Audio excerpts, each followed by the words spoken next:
Curb Your Enthusiasm, Wednesdays and Thursdays at 10, 9 Central on TV Guide Network. These will be my final show. Those people who facilitated this, who made this happen, they know who they are. I don't get everything I want. They will be destroyed forever. Everyone plays a part in the story of Michael Jackson. I think Michael Jackson started dying the minute he was falsely accused. I noticed that he seemed tired because of the rehearsing. Everyone has a piece of the puzzle. He did say, Deepak, have you heard of this thing that takes you to the valley of death and then brings you back? If we finally put them all together,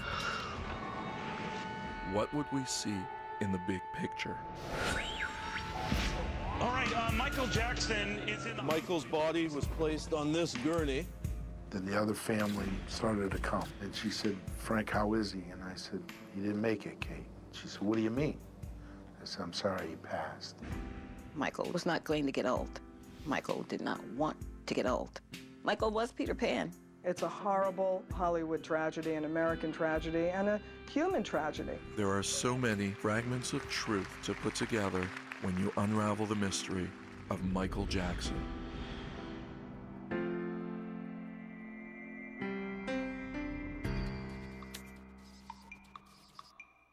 Michael Jackson may have very well been the most talented performer ever, but for the last 15 years of his life, that fact had been lost to a generation who only remember him for being accused of child molestation or a man whose plastic surgeries went sour. 5 years ago, I became obsessed with the story of Michael Jackson.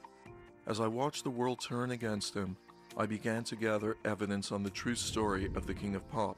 I worked to gain access to Michael's inner circle by constructing an elaborate series of fake alibis and credentials. I took my camera with me and I listened to anyone who was willing to talk. 1, 2, 1, 2, 1, 2. Testing. We're here at the salon. I'm trying to learn how to be a hairdresser here. I'm gonna do the Michael Jackson style. In my first undercover interview, I spoke with a notorious hairdresser to the stars, telling her I was a gay stylist trying to learn how to do better hair extensions. Do you think he had extensions?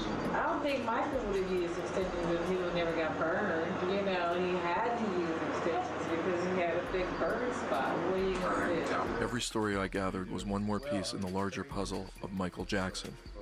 I was trying to get to the bottom of whether or not Michael was a child molester. When I first started out on this wild odyssey, I thought Michael was guilty.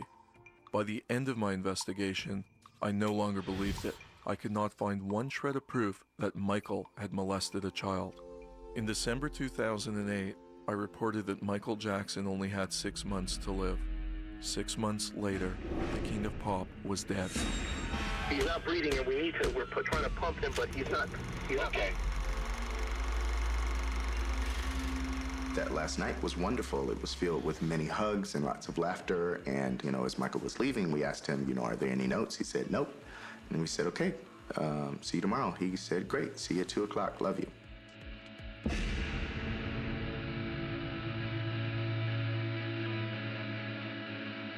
There were a few hours in there where you didn't know and you kind of hope and you're getting used to the idea, but still so devastating.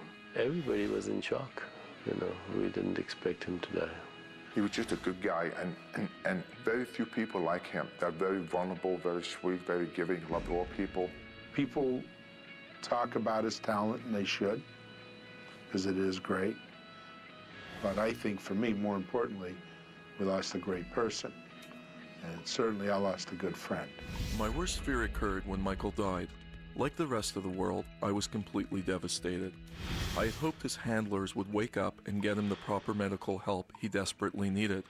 Instead, they booked him 50 shows because his legendary wealth had been in sharp decline. And when I say this is it, it really means this is it. Michael was more than $400 million in debt. No matter what the final autopsy reports would reveal, I am convinced it was greed that killed Michael Jackson. It is my belief that had his career not been driven by a group of undesirable bankers, agents, and doctors during his final days, Michael would still be alive. Today, the focus revolves around his untimely passing. Like all his other fans, when Michael passed, I was determined to find out how he really died. Hey!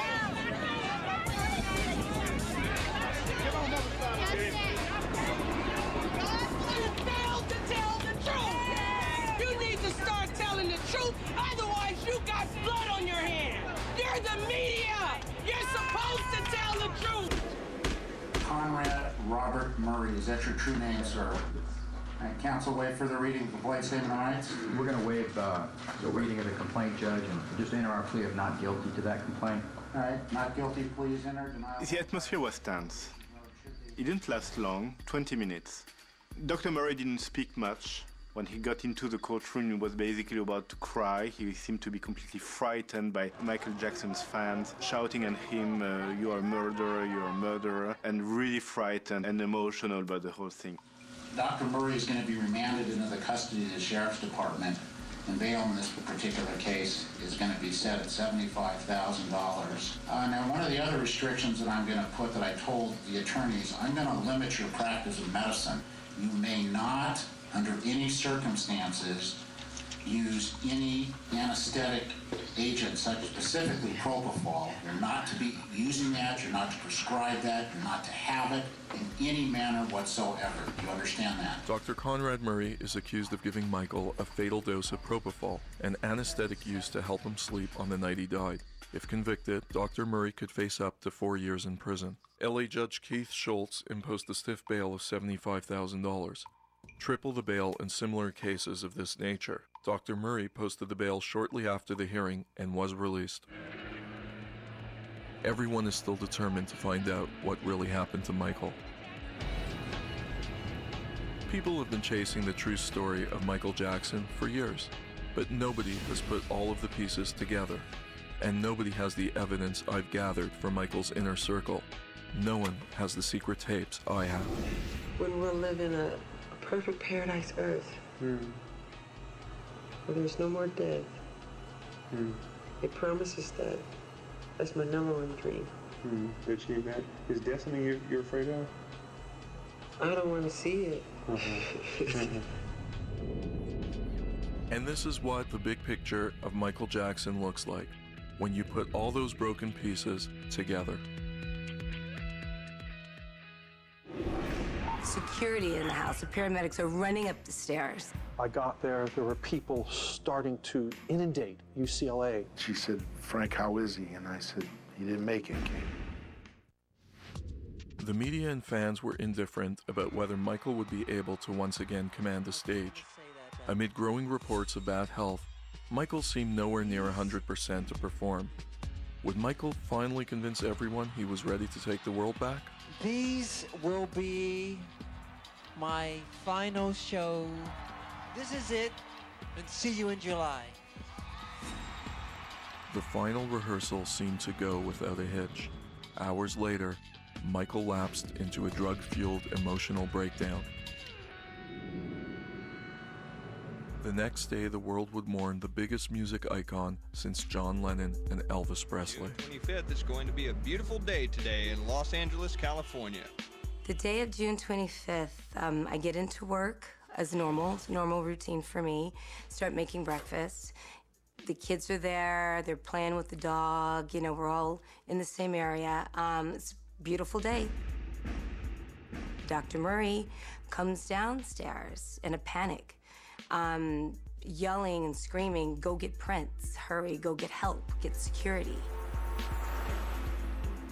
I was actually having lunch at the Beverly Hilton, and my phone rang, and it was a fan. And the fan said to me, do you know there's an ambulance outside of Michael's gate?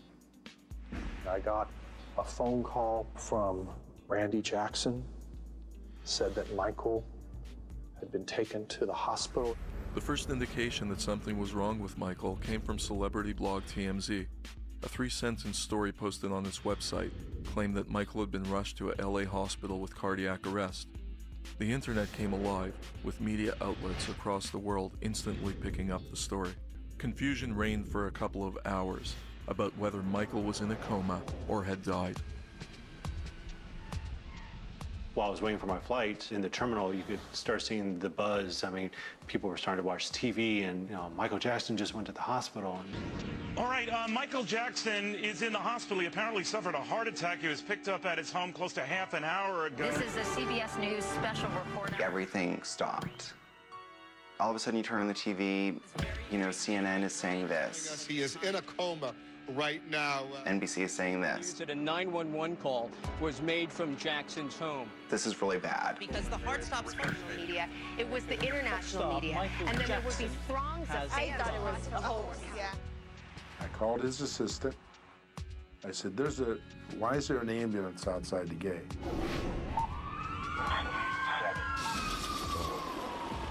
The early afternoon was broken by a call from a division commander who was a field officer who let us know that we had a very famous celebrity that was transported to UCLA. Fire paramedic 33, what is your emergency?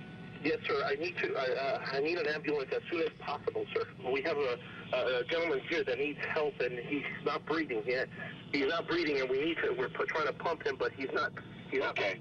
Okay. How old is he? He's 50 years old, sir. 50. All right. Do you have him? Is he on the floor? Where's he at right now? He's on the bed, sir. He's on the bed. Okay. Let's get him on the floor. Okay. Okay. Let's get him down to the floor. I'm gonna help you with CPR right now. Okay. Yes, we have a personal doctor here with him, sir. Oh, you have a doctor there? Okay, so the doctor see what happened? Doctor, did you see what happened, sir?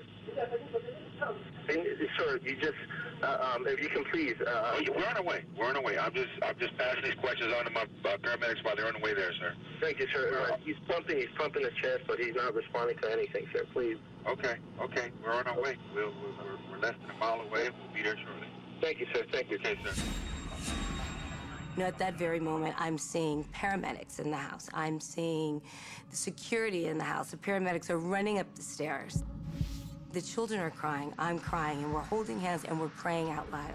God, please, please don't let anything have happened to Mr. Jackson. Hundreds of media outlets descended on UCLA Medical Center within minutes. Huge crowds emerged outside the center, everyone anticipating the bad news. I got there were people starting to inundate UCLA. More and more reports coming in about the death of Mr. Jackson, but it was always saying it wasn't confirmed because I believe they were still at the hospital. What's going on? The doctors were behind a curtain and they were working on Michael, but it wasn't the kind of commotion that I would have thought would be taking place in a code blue. Then the other family started to come. TMZ reported LaToya arrived and wept openly.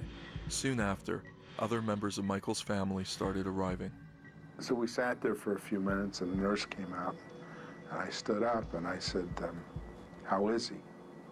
She said, well, who are you? I said, well, I'm his manager, Frank DeLeo. And I could tell just the way she looked at me that it wasn't good. She went, he's been dead for a couple hours. He's brain dead. I said, no.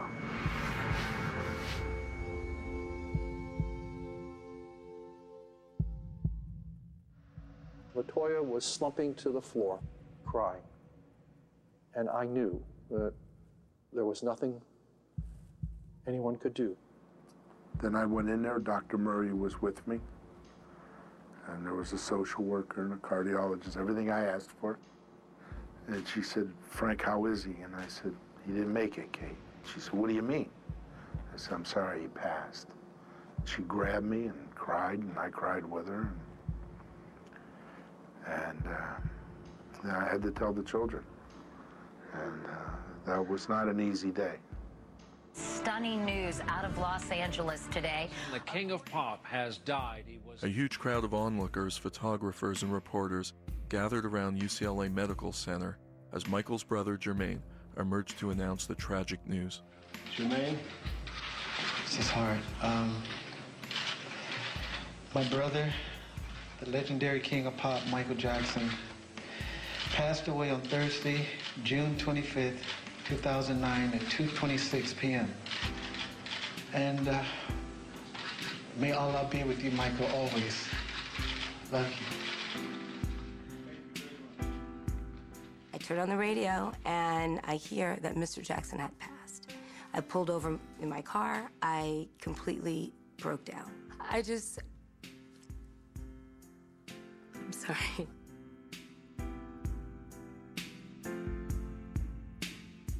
And I just locked myself in the bathroom and cried for literally 3 hours. When I realized that I would never see, hear from, or witness his genius, I just couldn't. I still can't take it, you know. I still can't believe that he's dead. Michael's July memorial at the Staples Center beamed around the world to more than 1 billion viewers. But it was such a shock because I felt like it wasn't Michael's time to go. I just want to tell him that I love him. And I still see your children, and I love them. An impromptu, emotional speech by Michael's daughter, Paris, was the most poignant and heartbreaking moment of the day. I just wanted to say, speak up, sweetheart, speak up. Ever since I was born, Daddy has been the best father you could ever imagine.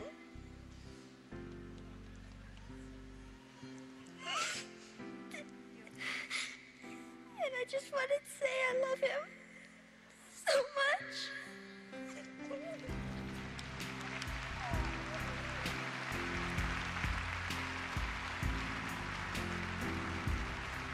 I think he's enjoying it. I think he enjoyed the great turnout.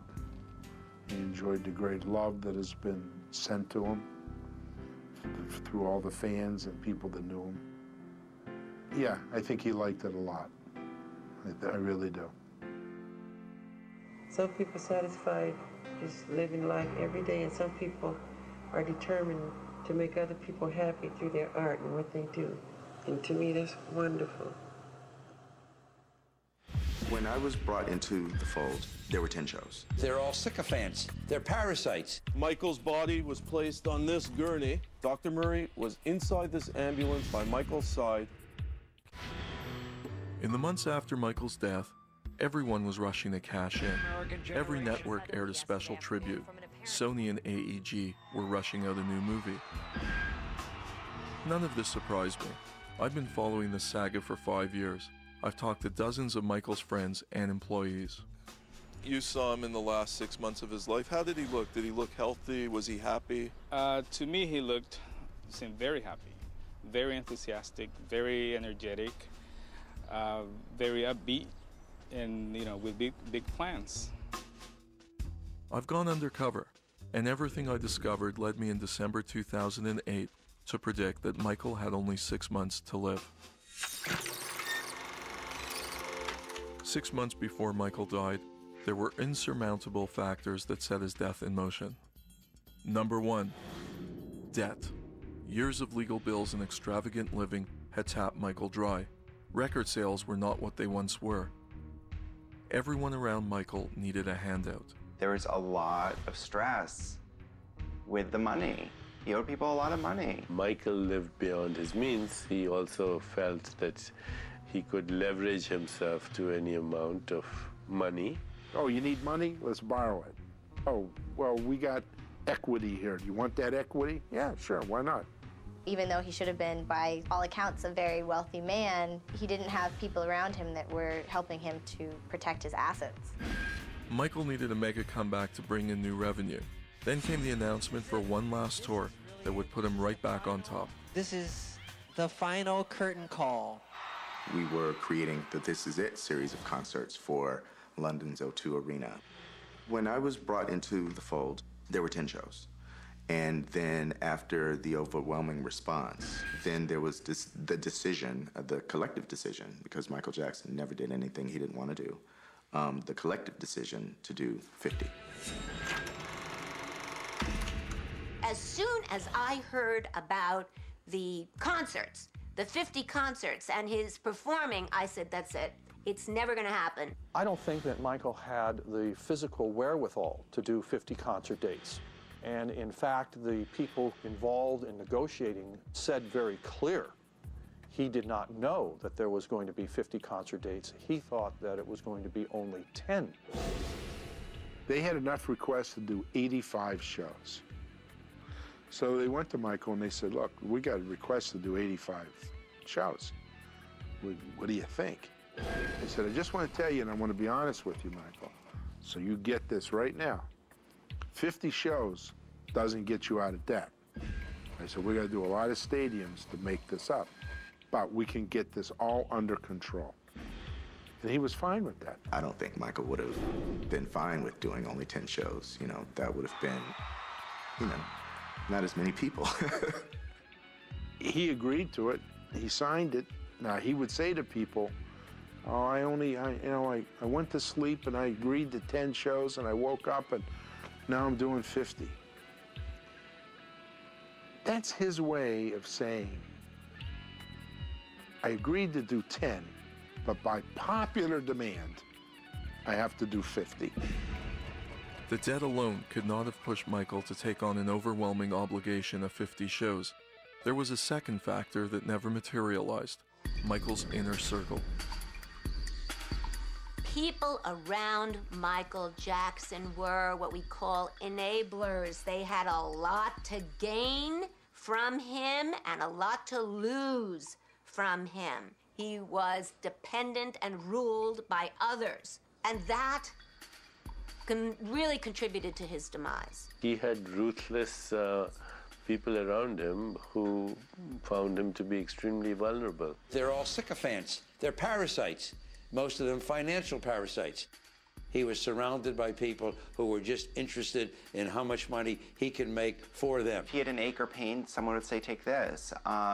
I ran out of this, can I have some more? Yes, of course. I mean, the guy had a couple doctors, so I don't think everyone knew exactly what he was taking.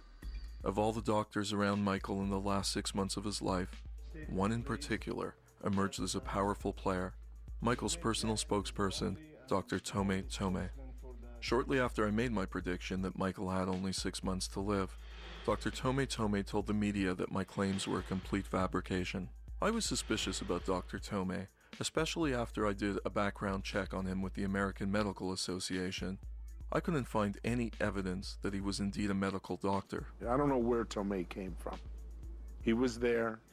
He negotiated the deal. I just know that the way he scheduled some of the dates, Michael was unhappy with, because he never did a tour before. He was a business guy. While Tome and others discounted my prediction, Michael was rapidly fading.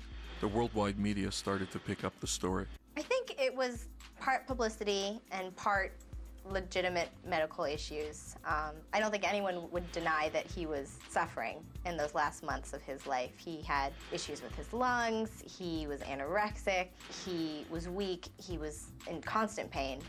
I was amazed how Tome Tome argued that Michael had a clean bill of health, especially in light of events 2 weeks earlier, when Tome told the media Michael was too ill to fly to testify in the multi-million-dollar lawsuit launched against Michael by the Prince of Bahrain.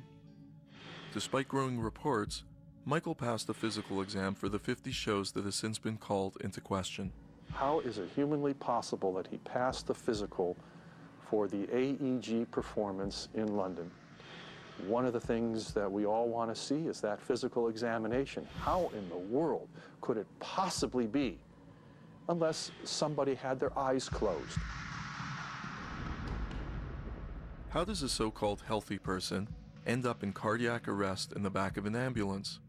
The real-life story doesn't match up with the story we are told on paper. This is the ambulance that rushed Michael to the UCLA hospital on June 25th. The whole world's eyes were watching this ambulance, praying that Michael Jackson was still alive. Michael's body was placed on this gurney. He was administered oxygen. They were trying everything to revive him. Unfortunately, by the time Michael arrived at UCLA hospital, it was too late. Dr. Murray was inside this ambulance the whole time by Michael's side, and Dr. Murray became the focus of the investigation surrounding Michael's death. This story doesn't end with Dr. Murray. This story runs much deeper. I can't stand for a person to be dishonest, number one. I can't stand for a person to cheat another person, no matter what. And I believe in all fairness because I'm fair. I love people, but I don't like the evilness in people. You can separate that, huh? Oh, yeah. This is the drug that Dr. Murray said that he gave Michael Jackson. Anybody witness what happened? No, just the doctor, sir. Before this is all over, you will find other people being named. So many sugars. I mean, Elton, Lennon, All of us I have went through know. that. My situation is unusual.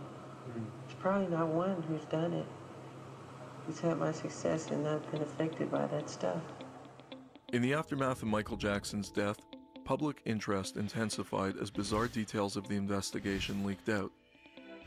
Everyone had a theory on how Michael died. The media gives us different views of what took place. You need to analyze it on your own, what you think took place, what the facts are, and what the truth is. Larry Seidlin was the presiding judge in the trials following the death of Anna Nicole Smith. In the recurring tragedies that make the celebrity overdose an all-too-familiar story, Judge Seidlin and many others see a common story of powerful stars who are manipulated and endangered by the people around them. I saw a parallel between the way Michael Jackson died and the way Anna Nicole died. There was too many drugs, people enabling her by giving her all these drugs, and it led down the path of death. When you have that kind of fame and that kind of extraordinary talent, people around you are very often using you for one thing or another. The hard proof finally came out in the coroner's report 8 months after Michael died. The coroner's report reads like a medical handbook, revealing a complex array of prescription drug abuse. We had been told earlier on that there were certain drugs involved. Propofol, also called Diprovan, Midazolam, also called Versed, Lorazepam, which is Ativan, Diazepam, which is Valium. We knew that these drugs had been prescribed by Dr. Murray, by Dr. Klein, by Dr. Metzger, and who knows by what other people. He did say many years ago to me, Deepak, have you heard of this thing that takes you to the valley of death and then brings you back? He was obviously talking about this anesthetic. The autopsy reported the usual cocktail of antidepressants and painkillers.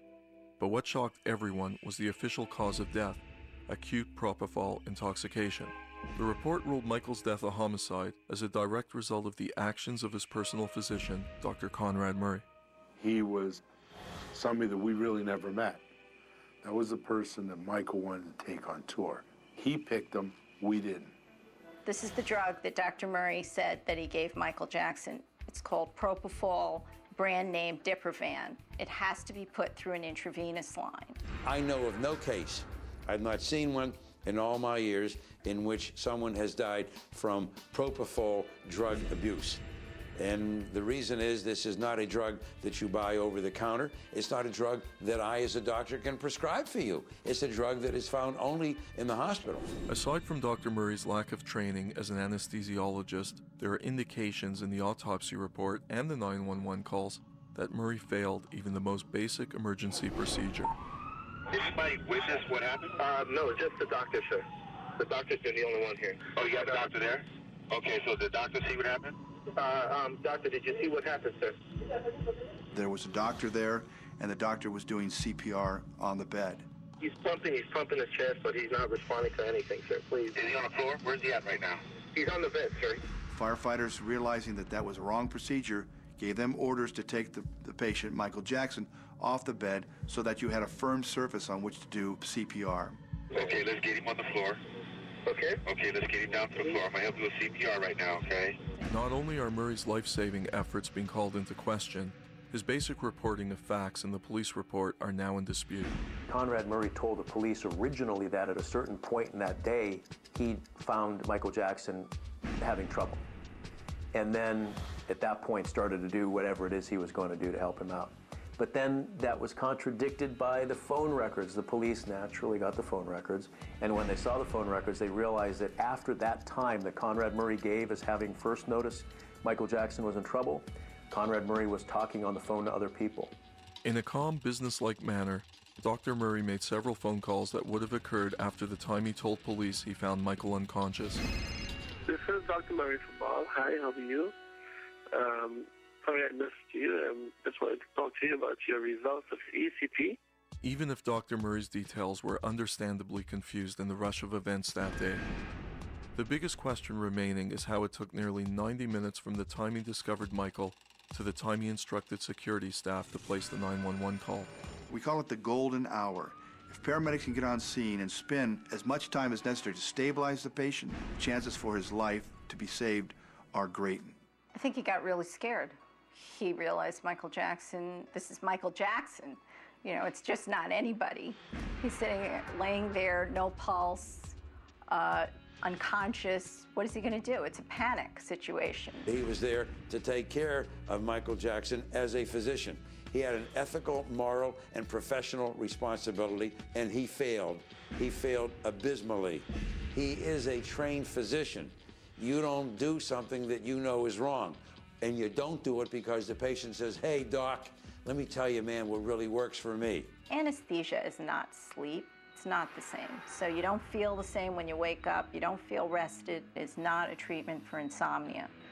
It's a treatment for getting people through medical procedures and surgeries. In my view, this was an illegal procedure. It should not have happened outside a hospital setting.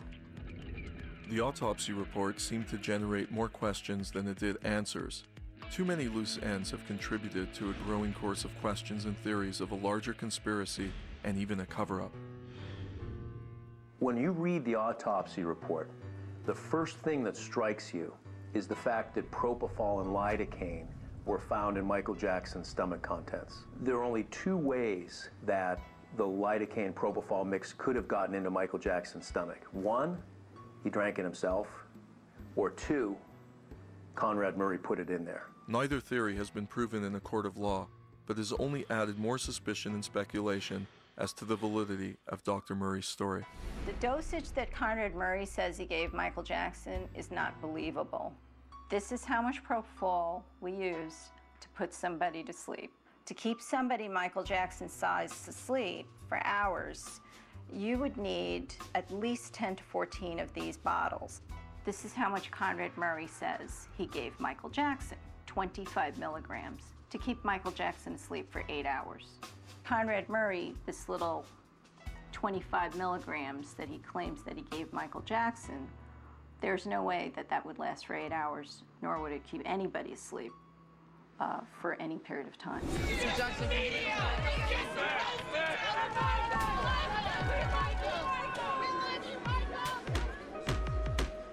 From whence cometh the propofol?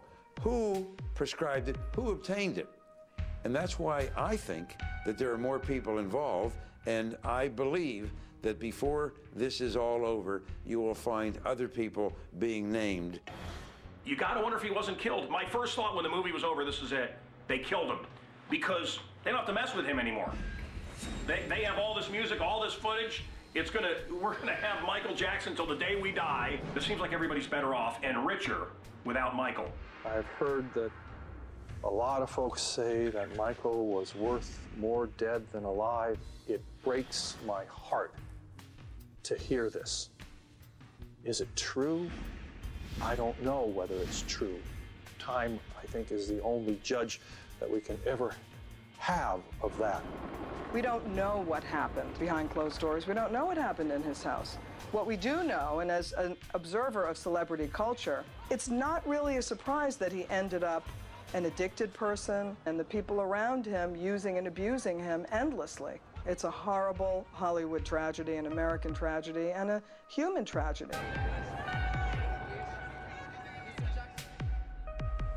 Is the thing either you fear the most or would be the saddest thing for you? If somebody to cheat me, but I won't go for that. Would be the fact that you would give in, like Elvis did, to all these vices, or...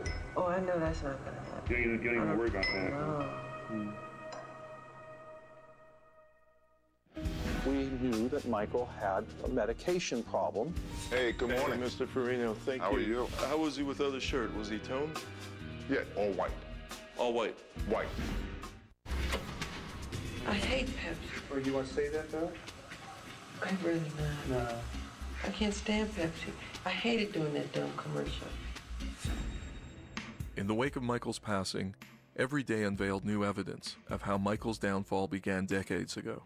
I want to show you and our viewers some video that we've got a clip of from Us Weekly. Us Weekly magazine has obtained footage of the 1984 Pepsi commercial shoot that went terribly wrong for Michael Jackson. The gossip shows reached out to me for a perspective, but everyone wanted sensationalism, not the truth. Those who knew Michael understood the impact of the 1984 disaster long before the footage was leaked out.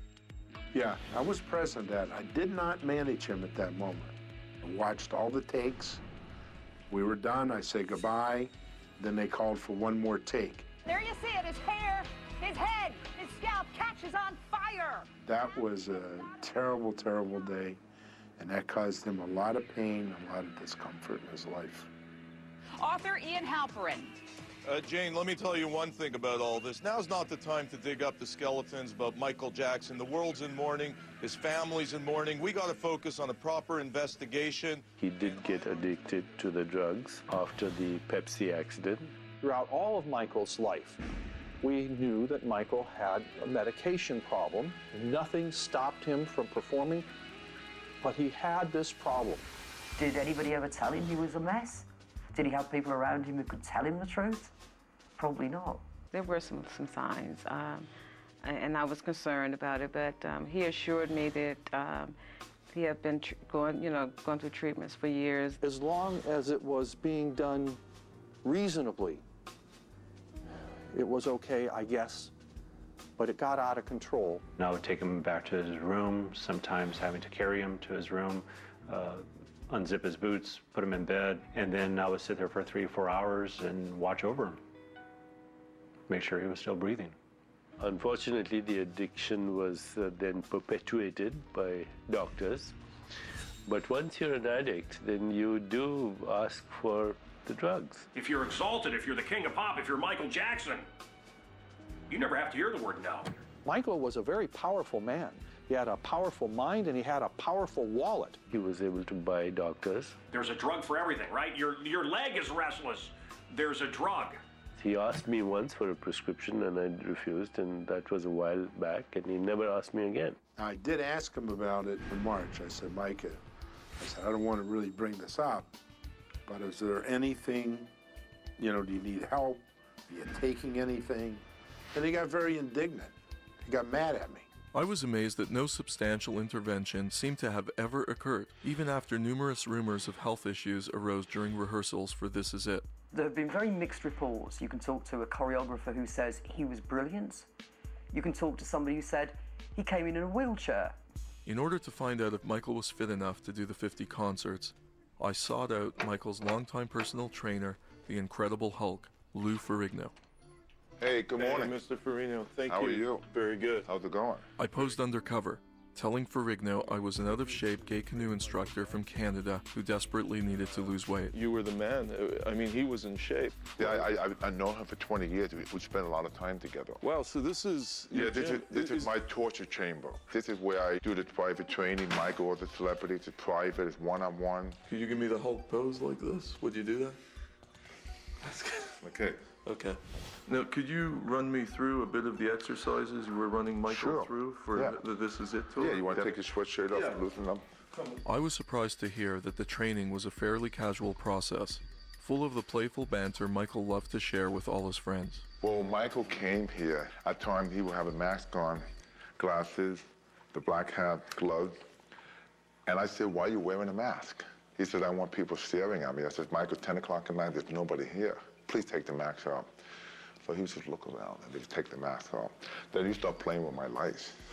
He said he wanted it dark in here. I said, no, Michael, I don't want it to be dark in here. So he was always, pranksters, always teasing me. How many times did you work him out for the This Is It tour? 2 or 3 times a week for about a couple months. And was he making progress? Yeah.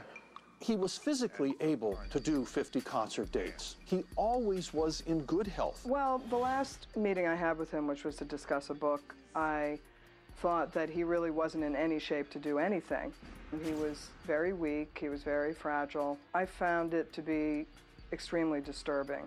When people are in a really fragile mental state, it's not a time for them to be pursuing, business projects of any kind, really. And how was he without a shirt? Was he toned? Yeah, all white. All white? White.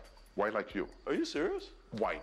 Completely white. What, his torso was right, his whole body was white? Yeah. How's that possible?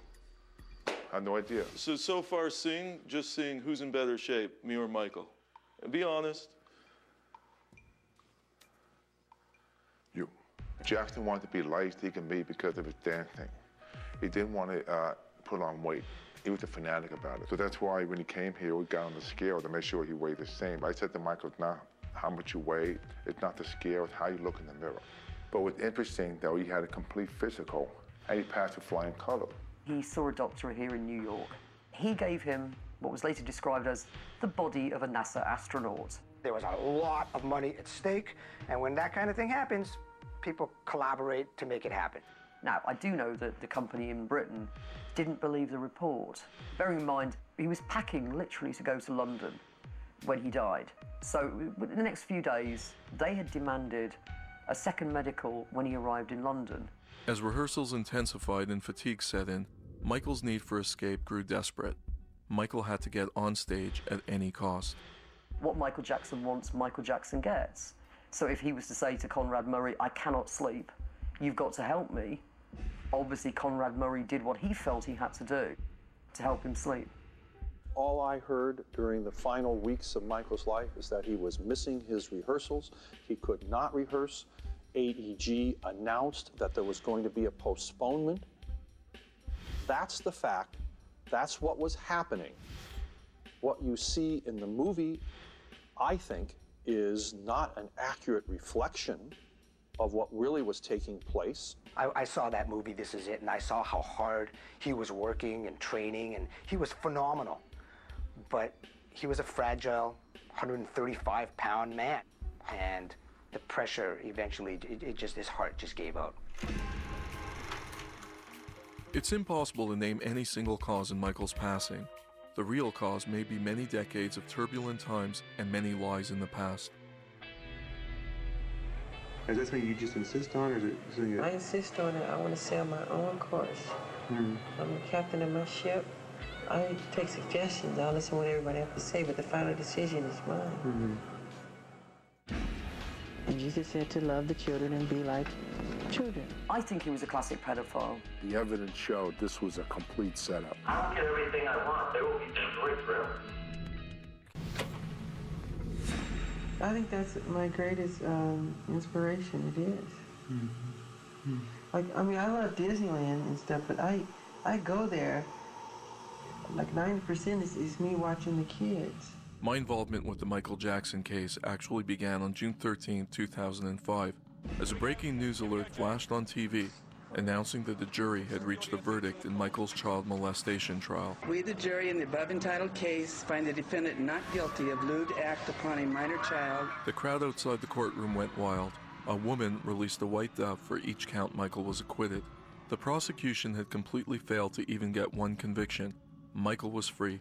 I was stunned.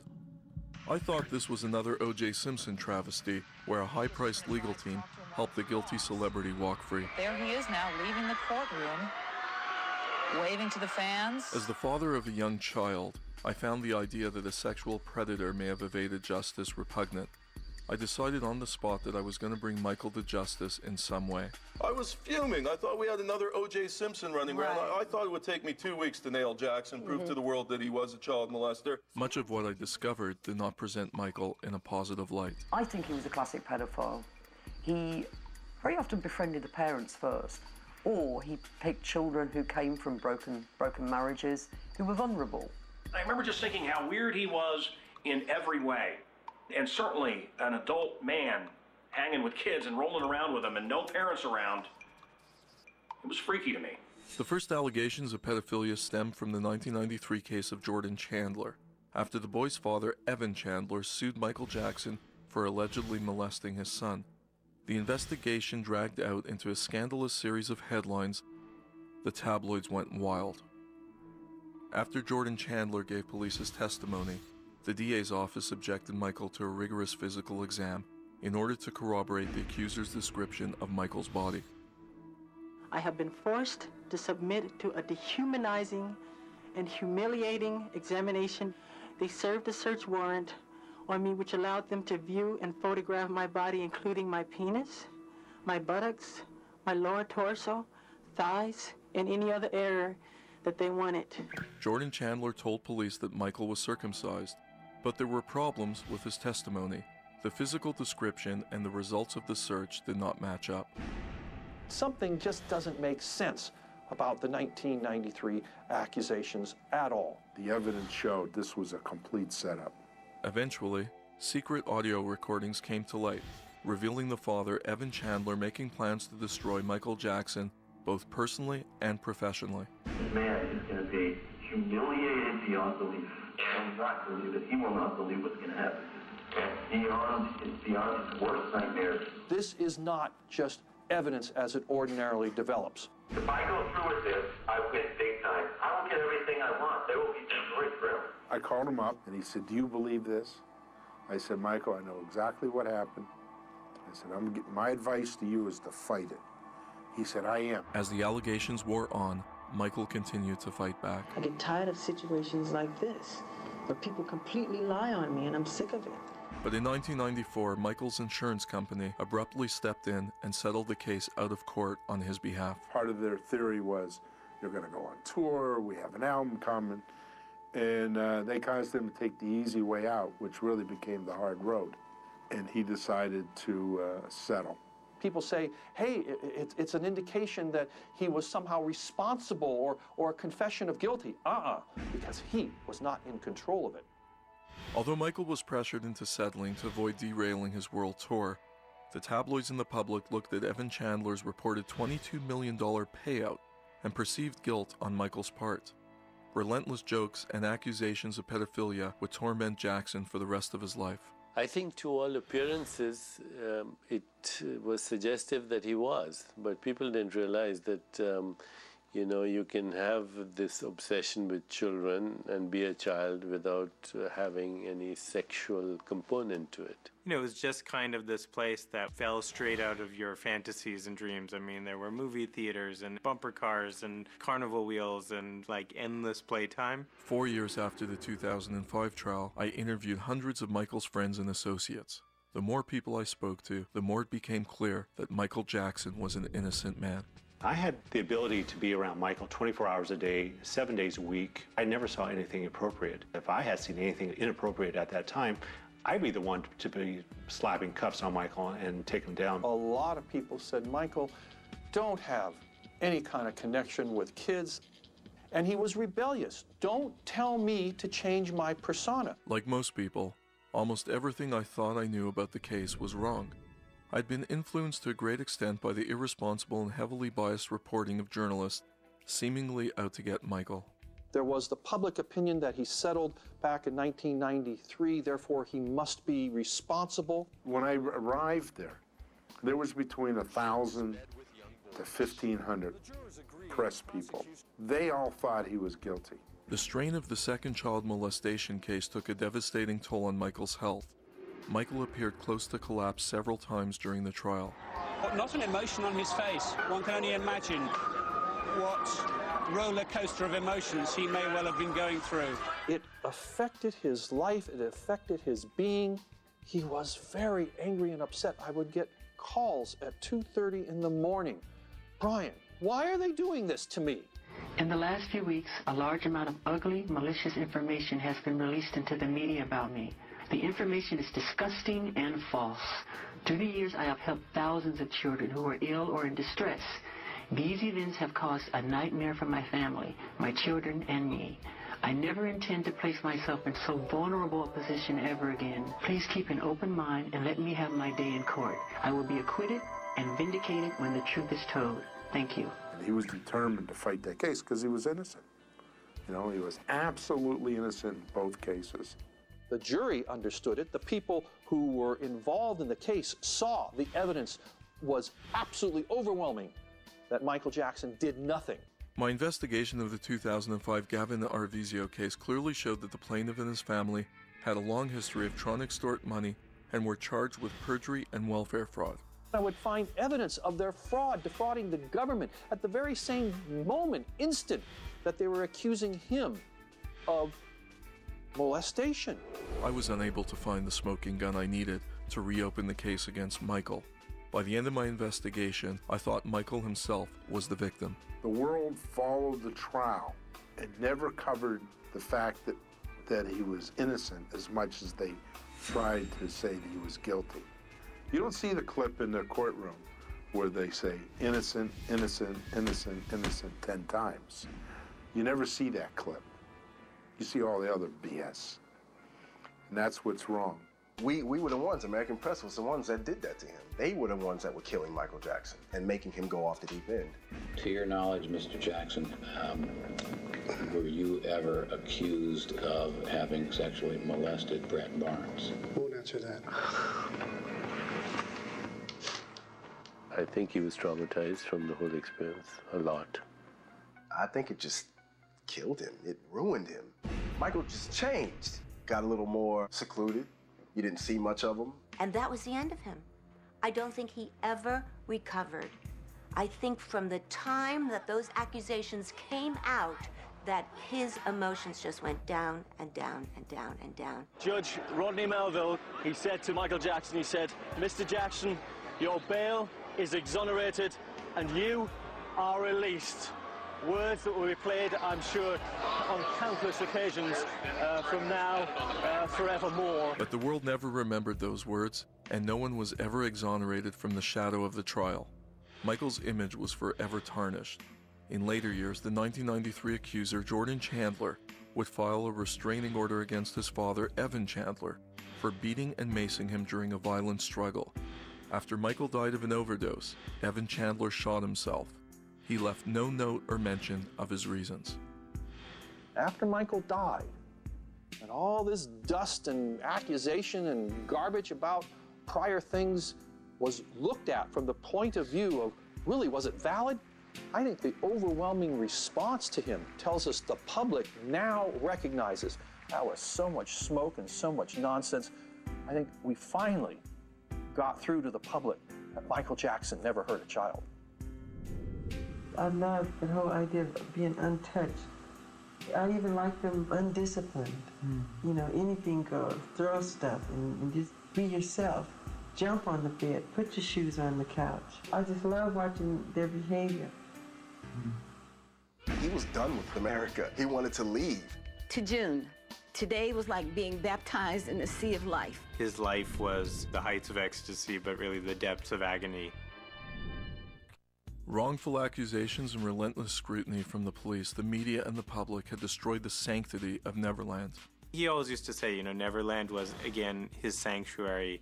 It was really his home. It was the one place you could see him really comfortable. My children were born in this community. My home is in this community. I will always love this community from the bottom of my heart. When agents went in to Neverland and raided the place and took stuff away, it would never be the same again. He would never live there again. He decided to flee the spotlight of bad publicity in the U.S. His money woes, the accusations, all these things added to his terrible pain that he wanted to escape. He just disappeared. Michael and his 3 children would spend the next few years living a nomadic existence, traveling from one part of the globe to another, failing to put down permanent roots. He was done with America. He wanted to leave. I think he left the U.S. because he was hurt by all the bad press and just the vicious nature of the attacks in the media. So I think going off to Bahrain was a question of running away, trying to recreate himself, I don't know. For a time, the Prince of Bahrain gave Michael and his family a place to call home. But like all other things in Michael's life, that disappeared too. And he left there owing money.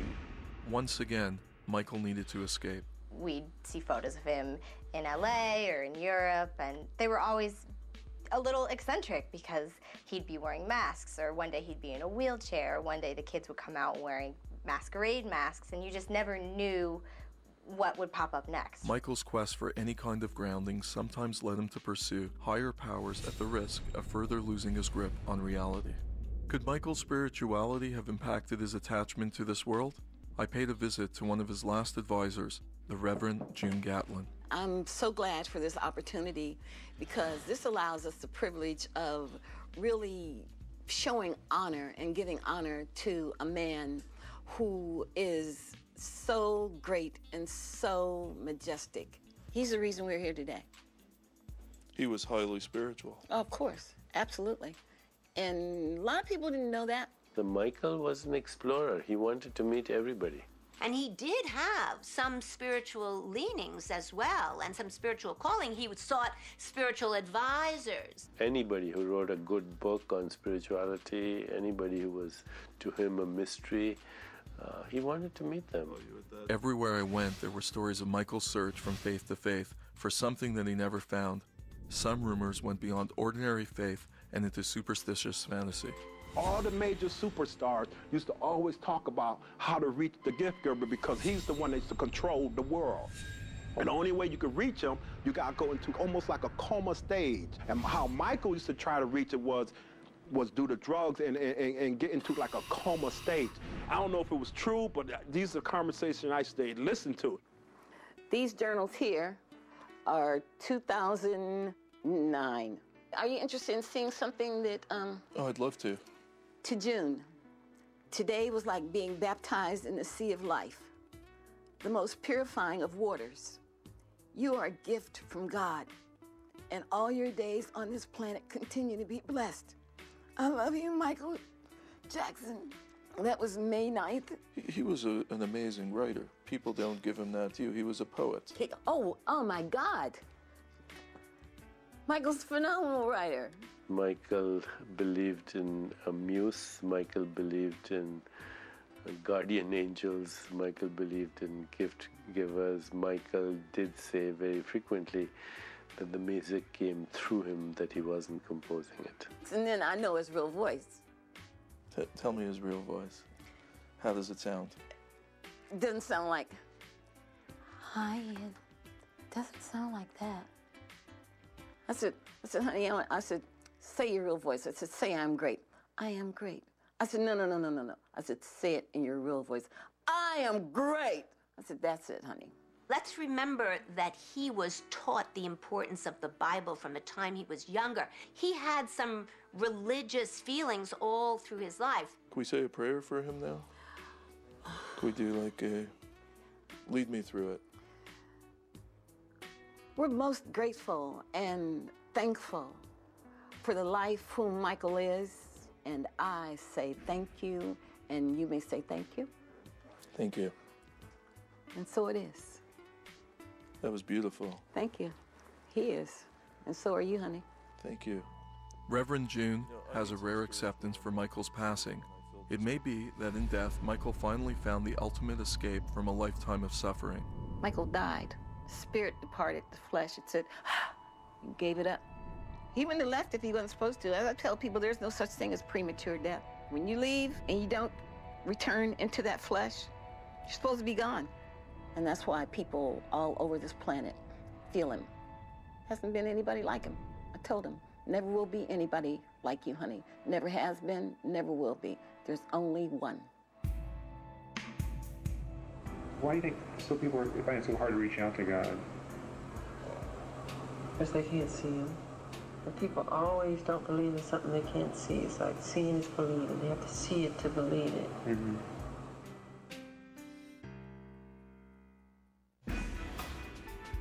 The family situation is a recipe for disaster. He was both physically and verbally abused as a child.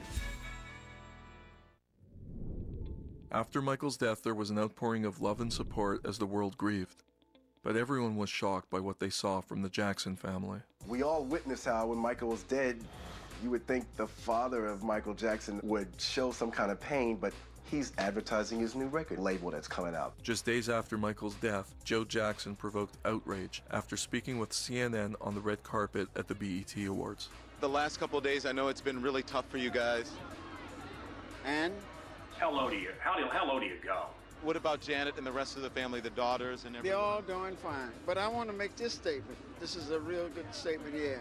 Marshall and I we owned a record company called Moran's Records. Right. Well, I thought that was the wrong time to make any announcements. Some of the family did what they thought. I don't know what they were thinking, because they also sold interviews. LaToya Jackson received an undisclosed sum for a Daily Mail interview claiming Michael was murdered. Rumors began to spread that Joe Jackson was paid as much as $200,000 in licensing fees for his ABC interview. But the allegations didn't end there.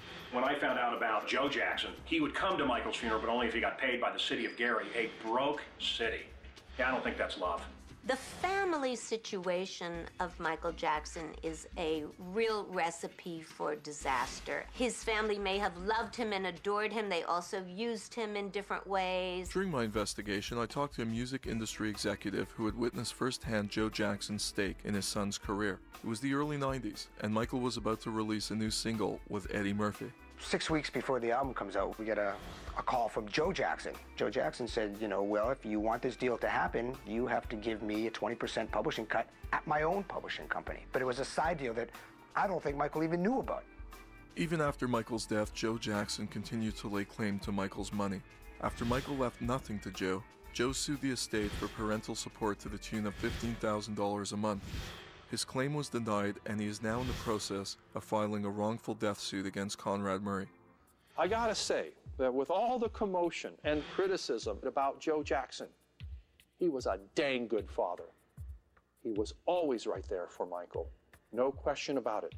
During the trial, he would come to the courthouse, and I think that Michael loved him to the core.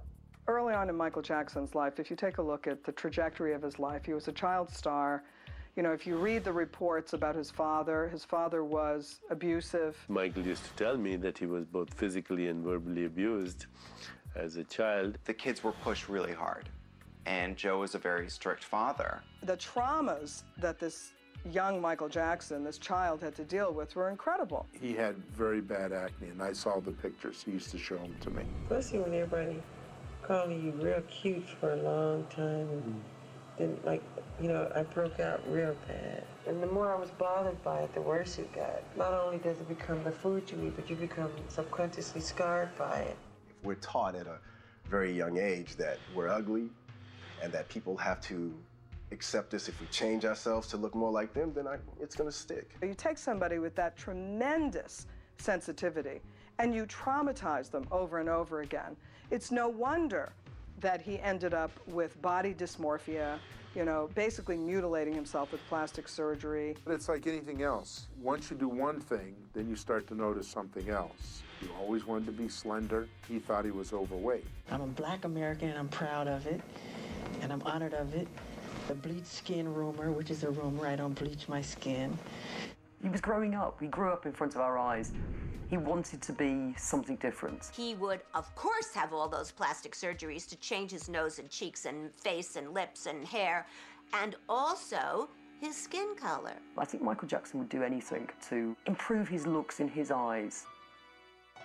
Over the years, Michael's changing appearance drew many jokes, wild rumors, and a growing number of doctors who refused to confirm the extent of Michael's surgeries. When you're a star of that magnitude, you're going to find somebody that's going to do exactly what you want, because nobody will say no to you. People over the years have taken pictures, and you look at it, it's like, what has happened to his nose? I definitely believe that if he was raised a different way, he would still be here. Somebody with those sorts of deep, deep mental problems and emotional problems needed help. He needed help. There is no question that a psychologist should have been seeing Michael Jackson every time he requested a plastic surgery and asked the questions. What is it that you're looking to do? Why are you not enough to yourself? You are okay as you are. In the end, there is no one face by which we remember Michael Jackson. It can be very tough being a child star. Because when you get taller, the whole world, like, they say, how dare you grow up on us? And if this marriage gets in the way of that friendship, then we'll put the marriage aside. He was the epitome of a single parent. Despite the enormous problems Michael had growing up with his family in the spotlight, Michael desperately wanted a new family of his own. And in 1994, while the accusations of pedophilia swirled around him, Michael married Lisa Marie Presley. The wedding took place secretly in the Dominican Republic, and for almost 2 months, publicists denied they were even married. People were immediately suspicious. It seemed to me that from a psychological sense, watching it, that the relationship and marriage with Lisa Marie Presley was just a sham. Why would Lisa Marie marry him? I still couldn't imagine those two having much of a romantic relationship, but maybe they did. The kiss on MTV was ridiculous. It was said afterwards that Lisa Marie wiped her lips. She grew up in strange circumstances. Her father was, the most famous man on the planet. Her life wasn't normal. Michael Jackson's life wasn't normal. There you've got perhaps a meeting of two minds. And just think, nobody thought this would last. But it didn't last long. 2 years later, Lisa Marie filed for divorce citing irreconcilable differences. And while some people raised eyebrows at the abrupt and mutual separation, the real shock came soon after, when media reports broke that Michael had married a nurse named Debbie Rowe. Debbie was pregnant with his child. Michael Jackson did the right thing last night and married her. Oh yeah, he always talked about that. At some point in his life, he wanted to get married and have kids. He loved kids. They met at Arnold Klein, who's Michael Jackson's dermatologist. She was the nurse. They got chatting. Once again, Michael was married in a private overseas ceremony, this time on the Australian leg of the History World Tour. He needed a reputation boost. He'd married Liza Marie Presley, the King's daughter. That was falling apart. He needed children. He obviously made her an offer, which was obviously quite remarkable. And, Debbie took up that offer to bear his children. Whatever deal they made, I'm not a part of it, don't know anything about it, but knowing Michael, he wanted those children for himself. Immediately, rampant speculation spread about the legitimacy of the marriage, and while the couple repeatedly insisted that it was a normal union, by the time their second child was on the way, troubling signs started to emerge. Michael and wife Debbie Rowe Jackson are expecting a little girl. She had problems when she was pregnant with Paris, the second child, and she couldn't have any more children, at which point, Michael Jackson seemed to lose interest. So her use had gone as far as Michael Jackson was concerned. So little Prince is going to have a sister? Yes. How about after that? Let's see. Give me a minute. Give me a minute. I'm getting old. Debbie and Michael divorced in 1999. Rumors surrounding the divorce say that Rowe was paid to give up full custody of the children. There's no indication she's seen the children since Michael Jackson died. I don't think she wanted them. She gave those children to Michael as a gift. That's what she said she did. She also said that it was she that demanded the divorce. My friendship with him is the most important thing to me. And if this marriage gets in the way of that friendship, then we'll put the marriage aside. He wanted the kids, he wanted to raise them. He wanted to be a single parent. Michael was an extraordinary father. It looked like a happy family. That impressed me more than anything. It's a great father, a wonderful father, very attentive, and he handled everything. He was the epitome of a single parent. Michael appeared to thrive as a single father with young children, but as the kids grew older, the world caught a glimpse of some of Michael's bizarre methods of parenting. In terms of being a father, I think there were a lot of conflicts. It is difficult for a boy man with arrested development to step into the role of father. Michael, sometimes being childlike, he didn't understand that actions that he did would be so controversial. I think for the kids being veiled, he was honestly trying to be a good dad. Michael did nothing minimal. He took everything to the extreme. He grabbed Blanket and took him out there. Until those children choose to be DNA'd, I don't think anybody will ever know. The most pointed criticism came after what we know today as the baby dangling incident. At one point, Prince and Paris, he had taken them to the window and, of course, put the scarf or something over their faces so that nobody could take their picture, but he would have them, wave to the fans downstairs. And a lot of times, those fans would say, we want Blanket, we want Blanket. So Michael, just trying to appease the crowd below, at some point he grabbed Blanket, put a blanket over Blanket's face, and took him out there. A lot of fathers take their children and they toss them up into the air and they catch them. Now, is that responsible? That's pretty irresponsible. I think that Michael did nothing minimal. He took everything to the extreme. Was it the smartest thing to do? Well, no, obviously not. He was trying to show the crowd below his child.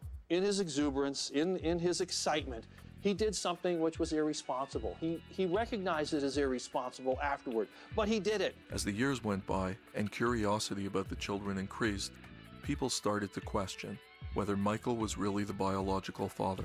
Of course, Michael always claimed they were his kids, but it's obvious by looking at them that they don't seem to have any of the features genetically that Michael had when he was younger, pre-plastic surgery. Throughout my investigation, I discovered that Michael was rumored to have solicited numerous sperm donors throughout the years, including Mark Lester, Arnold Klein, Marlon Brando, Omar Body, Johnny Cochran, Chris Tucker, and the late actor Robert Urich. A British child actor, Mark Lester, he came out and said that he was the father. I believe that Paris could be my daughter, and I'd be willing to take a paternity test.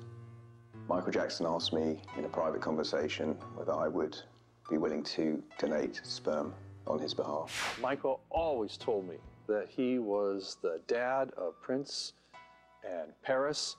There was a surrogacy whereby Blanket, who was Prince Michael II, was born. Everyone has a different theory about who the biological father is for each of Michael's children.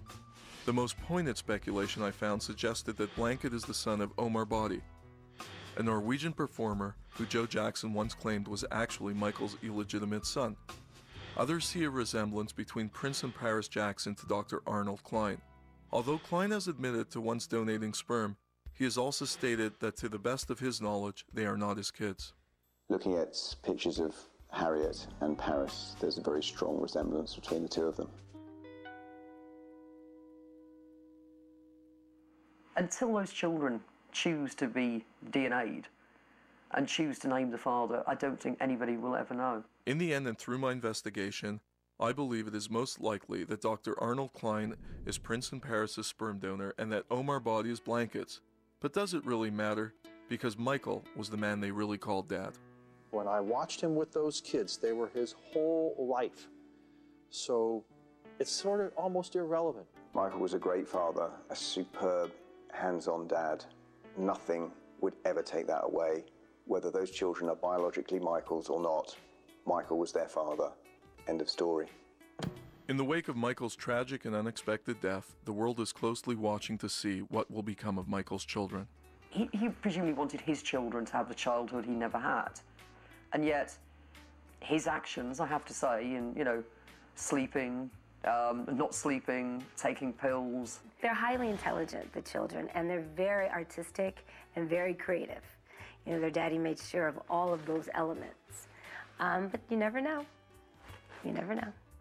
If I had a son or a daughter, I said, by all means, be my kid. Step right in there. If you want to do it, do it. Because to me, nothing's more important than making people happy. Those people who facilitated this, they know who they are. He will become even more of an icon because he died when he did. Even in death, the saga of Michael Jackson continues to write itself. We watch his children grow up. We debate his legacy. Our cameras circle the courtrooms. The world cannot look away. The delay in the investigation of Michael Jackson has got everybody going, what's going on, as to who did what, when, where, and how. In writing the story of Michael Jackson, there are so many broken pieces to put together. Everybody has a little piece of it. Everybody sees a different cause of death. Those people who facilitated this, who made this happen, they know who they are. In my opinion, the doctor obviously must not have been paying attention. I think it was a genuine mistake on the part of the doctor. I mean, I would hold Conrad Murray responsible, and Michael Jackson himself. He wasn't stupid. He must have known he was pushing his luck. I told you, he was living on the edge. These things happen. Conrad Murray, he's nailed, and properly so, but he did not prescribe all those drugs. I'm talking about doctors doing these kinds of things. Michael was not going to get old. Michael did not want to get old. Michael was Peter Pan. I think there was a part of him that always envisioned dying young, and, in some ways that type of death would immortalize him. Beyond the numerous factors that caused the death of Michael Jackson, the greed, the drugs, the so-called enablers, there are glimpses in the bigger picture that the cause may have been Michael himself. Michael would put too much pressure on himself to perform. He was a perfectionist. There's no question about that. When he was on the stage, he took over. And this kind of perfectionist aspect of his life presented terrible complications. I think he committed the kind of suicide that we know of where people do things such that they will die. I can't think that, you know, all of the years of enduring, you know, the sort of scrutiny and inaccuracies and accusations helped. As the facts of the case pile up, Michael's story becomes larger. We comment and speculate worldwide, and in the bigger picture of Michael Jackson, we begin to see ourselves. He's sort of the quintessential American music icon. He's fascinated people ever since he was one of the Jackson 5. He's been an endless source of wonder and of gossip. He will become even more of an icon because he died when he did. So a lot of people would go as far to say that Michael Jackson is our popular culture. I mean, really, you look back the past 20 years and people can say whatever they want. They can criticize him for his plastic surgery, for the way he dressed, his antics, whatever. Say whatever you want. We're still talking about him. He made an impact on the entire world. How many people can you say that about? And he was weird. So obviously we loved him for all that. Well, as a human being, he was a very, very gentle, kind, giving person. I have to go back to when I was a kid. Yeah, there was Madonna. Yeah, there was all those artists that you're talking about, Prince and so on and so forth. But to me, Michael Jackson was an entertainer. And as an entertainer, I doubt very much there'll ever be anybody as great as he was. He had talent beyond talent. This man wrote, composed, produced, arranged, danced, choreographed, acted. You know, I mean, I can go on and on and on. Entertainer should have a picture of Michael Jackson right beside it in every dictionary. I'm sorry. There was a time when I condemned Michael Jackson because I really didn't know who he was, because I didn't know the true story. And after 5 years piecing it together, I finally understand what the world has lost. No artist had that kind of genius in this lifetime. And if it does happen in my lifetime, it's gonna happen when I'm gray and old. I don't think the world will see another Michael Jackson, not in this lifetime. I wanted to be so much more, but I didn't have the chance and the time to perfect it the way I want to.